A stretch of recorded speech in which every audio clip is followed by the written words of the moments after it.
دیکھی ہے یہ ورلڈ ریکارڈ آپ لوگوں نے بنا دیا ہے. لندن میں کشمیریوں نے آج تک اتنا بڑا مظاہرہ نہیں کیا تھا اور مودی نے آج اتنا بڑا مظاہرہ کروا کے ورلڈ ریکارڈ بنا دیا. اس کے لیے سب کو مبارکباد اور میں چاہوں گا کہ اس کے لیے آپ تالیاں بجائیں ایک دوسرے کے لیے. ایک اور کامیابی مودی نے دلوائی ہے کشمیریوں کو, وہ یہ ہے کہ کشمیر کے اندر کوئی 20% کے لگ بھگ کشمیری ایسے تھے جو انڈیا کے ساتھ چل رہے تھے. مودی نے اب 100% کشمیریوں کو اپنے خلاف کر لیا.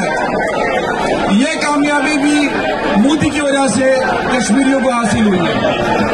ایک امپورٹنٹ بات جو مجھے بلایا اور میں نے چاہا کہ یہ بات میں آپ سے کہوں کہ جب اتنا بڑا تاریخی اجتماع ہو رہا ہے اور سینٹرل لندن تقریباً پیک ہو گیا, بند ہو گیا, کوئی ادھر ادھر موو نہیں کر پا رہا, اور آپ لوگوں نے اتنی بڑی کوششیں کی ہیں, لارڈ نذیر صاحب نے بہت کوششیں کی ہیں, طارق چودھری صاحب نے بہت کوششیں کی ہیں, سکھ برادری نے بہت کوششیں کی ہیں, پاکستانیوں نے, کشمیریوں نے, سب نے بہت کوشش کی ہے. یہ جو اقوام متحدہ میں کل ریزولوشن ہونے والی ہے اس کے اوپر ٹویٹ کریں. سوشل میڈیا کی بہت ضروری ہے. ابھی آپ دیکھیں جو ٹرینڈنگ ہو رہی ہے انڈیا کی, وہ کشمیر کے خلاف ہو رہی ہے, وہ اپنے لا کو اس کو سپورٹ کر رہے ہیں.